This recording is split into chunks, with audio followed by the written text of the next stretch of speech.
Last class में हम लोग रूट मीन स्क्वायर वैल्यू हम समझे थे कि root mean square value of alternating current होता क्या है। Root mean square value of alternating current का ही दूसरा नाम हमने पढ़ा था कि वर्चुअल और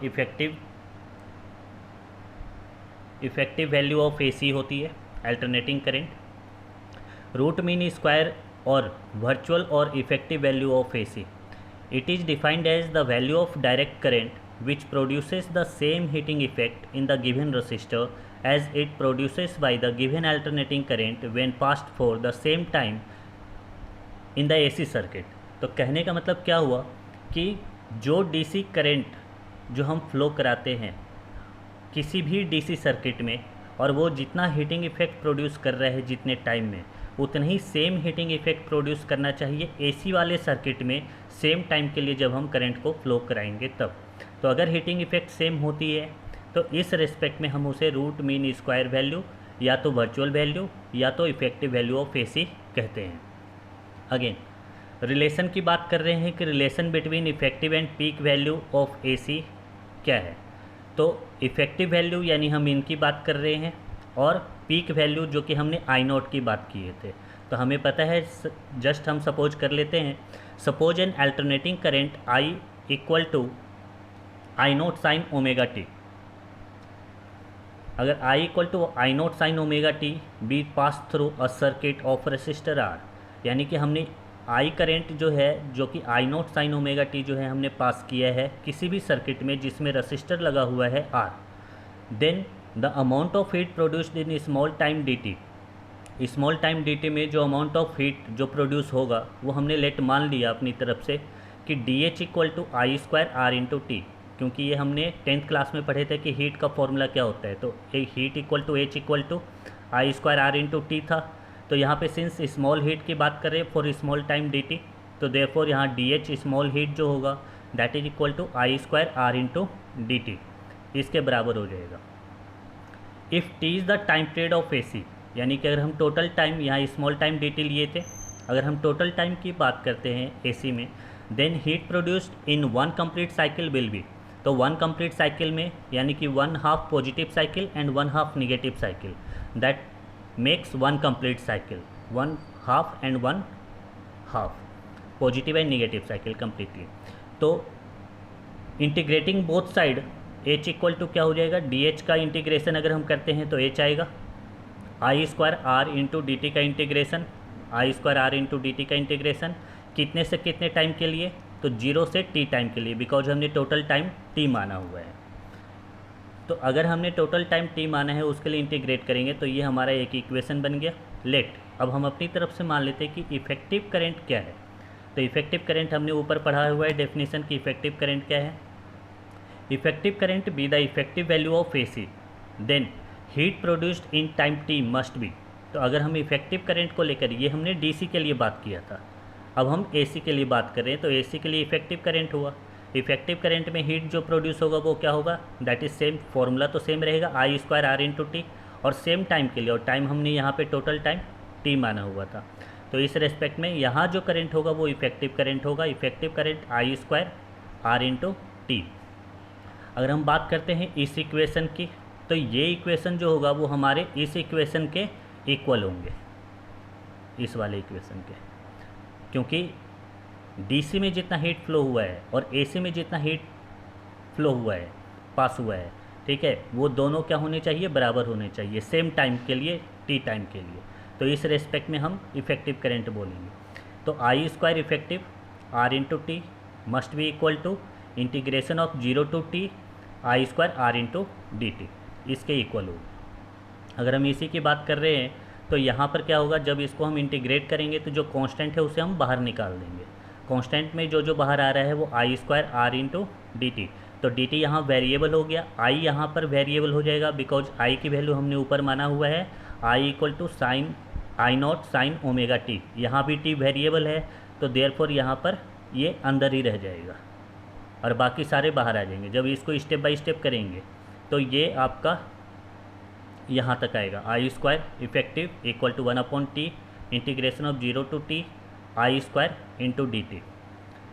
बट 1/t अगर हम बात कर रहे हैं इसकी, integration of 0 to T I square into D t is the mean of square of the instantaneous value of A C, यानी कि इसे हम बात कर रहे हैं तो ये हमारा है क्या, that is the mean of square of instantaneous value of A C, यानी उसका स्क्वायर है और उस स्क्वायर का भी हमने मीन कर दिया।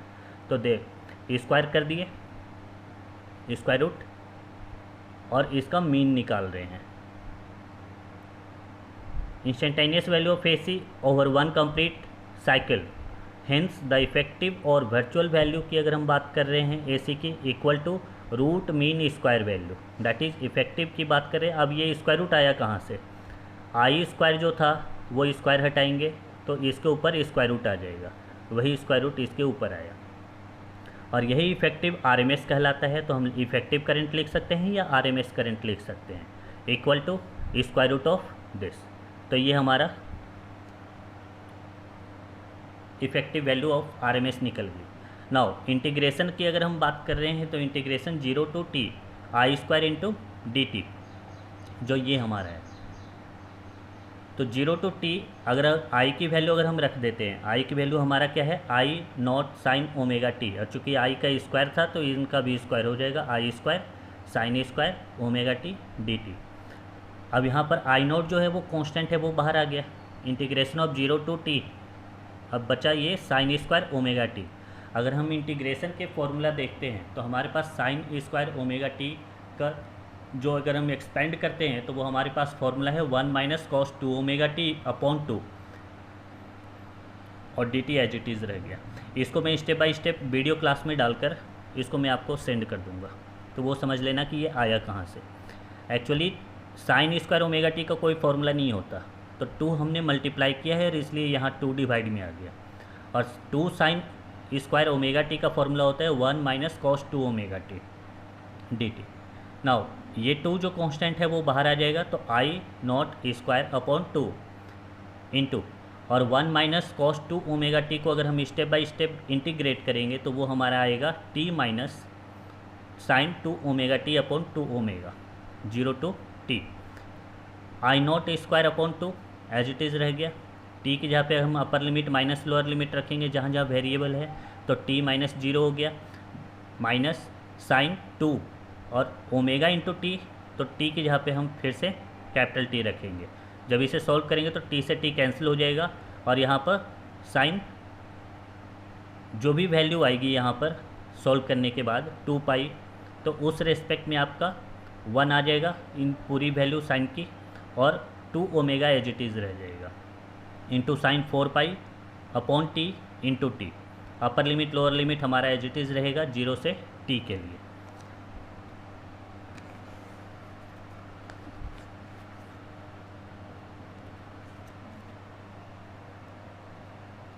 आई नॉट का square upon 2 T minus 1 upon 2 omega sine 4 pi minus sine 0, sine 0 की वैल्यू जो होगी वो 0 हो जाएगी, तो ये कैंसिल्ड हो जाएगा। बचा हमारे पास आई नॉट का स्क्वायर अपॉन 2 टी माइनस, और ये पूरी वैल्यू 0 होगी 0 होने के कारण, क्योंकि साइन 4 पाई की भी वैल्यू 0 होगी, एक्स एक्सिस पे लाई करेगा, साइन 0 की भी वैल्यू 0 होगी, एक्स एक्सिस पे लाई करेगा, तो 0 माइनस 0 0, 0 इंटू समथिंग 0, तो टी माइनस 0, तो बचा हमारे पास आई नॉट का स्क्वायर अपॉन 2 इंटू टी, ये बच गया। इफेक्टिव करंट और RMS current equal to 1 upon T I naught का स्क्वायर इंटू टी अपॉन 2, ये हमने पढ़ा हुआ था पीछे, अभी डिराइव किए। तो आरएमएस करंट जो हो गया वो किसके बराबर हो गया, अगर हम इसे सॉल्व करते टी से टी कैंसिल हो गया, 1 अपॉन रूट 2 आ गया इंटू आई नॉट का स्क्वायर बाहर आएगा स्क्वायर रूट से, तो आई नॉट बाहर आ जाएगा। 1 अपॉन रूट 2 को सॉल्व करते हैं तो 0.707 इंटू आई नॉट इसके बराबर आएगा। तो इफेक्टिव करंट जो हमारा आ गया वो क्या आ गया, 1 upon root 2 into I naught, या तो हम कह सकते हैं इफेक्टिव और आरएमएस करंट जो हो गया वो 0.707 इंटू आई नॉट, ये हमारी आई है। Root mean square value of alternating EMF, root mean square value of alternating EMF, it is defined as the value of steady voltage that produces the same amount of heat in a given resistance. यानी इसमें भी same definition आ रही है कि जो भी same amount of heat produce हो रहा है या जो हम प्रोवाइड कर रहे हैं सेम गिवन रेसिस्टेंस में, as is produced by the alternating EMF when applied to the same resistance for the same time. सिर्फ वहाँ पे हमने करंट फ्लो कराने के कारण जो हीट इफेक्ट आया था, और यहाँ पर जो अल्टरनेटिंग ईएमएफ प्रोवाइड करने के कारण जो हीटिंग इफेक्ट आ रही है, बस चेंजेज यही है डेफिनेशन में। It is also called virtual, उसमें भी वर्चुअल हमने बोला था, बट वर्चुअल करंट था, यहाँ पे वर्चुअल ईएमएफ रहेगा। Effective value of the alternating EMF, वहाँ पे इफेक्टिव करंट था, यहाँ पे इफेक्टिव ईएमएफ रहेगा। It is denoted by E RMS और ई इफेक्टिव और E virtual, E to the base V. अब रिलेशन की बात करते हैं, तो ये रिलेशन आपका सेम है जो उसमें था, जैसे उसमें हमने किया था। वहाँ पे हमने क्या लेकर चला था, I equal to I naught sine omega t, यहाँ पर हम E equal to E naught sine omega t लेकर चलेंगे। जो हीट प्रोड्यूस हुआ था वहाँ पर वो हुआ था D H equal to I naught का स्क्वायर था, आई स्क्वायर था, आर इंटू डी टी था। यहाँ पर आपका क्या हो जाएगा, चूँकि आई की वैल्यू यहाँ पर क्या हो जाएगा, ई स्क्वायर अपॉन आर के रिस्पेक्ट में हम बात करेंगे। तो क्योंकि हीट का हमारे पास और भी फॉर्मूले थे, वी स्क्वायर अपॉन आर, तो v यहाँ पे e से रिप्लेस हो गया, तो E square upon R into D t आ गया। अब यहाँ पे e की वैल्यू अगर हम रख देते हैं, तो e की वैल्यू हमारे पास ये था, तो ई नॉट का स्क्वायर हो जाएगा क्योंकि e का स्क्वायर था, साइन का स्क्वायर हो जाएगा क्योंकि यहाँ पर e का स्क्वायर था, तो यहाँ पे इसका स्क्वायर करेंगे तो इन दोनों का स्क्वायर हो जाएगा। तो देयरफॉर ई नॉट का square sine square omega T D T upon R as it is रहेगा। अगर हम मान लेते हैं let T be the time period of the alternating value of E M F, then heat produce in time T will be, तो heat produce कितना होगा, तो इंटीग्रेटिंग बोथ साइड, दोनों साइड को इंटीग्रेट करेंगे। अगर हम दोनों साइड को इंटीग्रेट करते हैं तो डी एच का integration H, integration of D H का किए तो एच आ गया।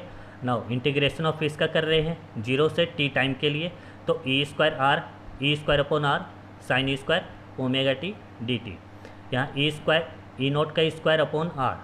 अब बाकी जो ये इंटीग्रेशन का पार्ट था जो उसमें किए थे, 1 minus cos two omega T upon two as it is रह जाएगा। जब इसे सॉल्व करते जाएंगे तो इसकी भी वैल्यू आपकी सेम आ जाएगी।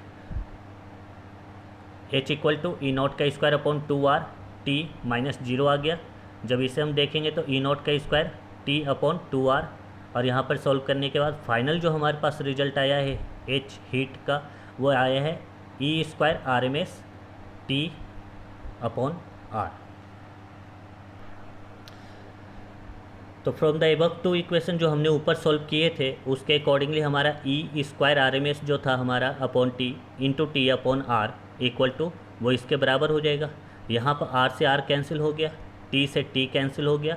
हमें निकालना क्या है, ई आर एम एस निकालना है। अगर इस स्क्वायर को अगर हम इस साइड भेजते हैं तो स्क्वायर रूट आ जाएगा, तो जो सॉल्व होगा हमारे पास कैंसिल होने के बाद E R M S equal to E naught upon root two, और 1 अपॉन रूट टू को सॉल्व करेंगे तो 0.707 और E naught as it is रह जाएगा ये।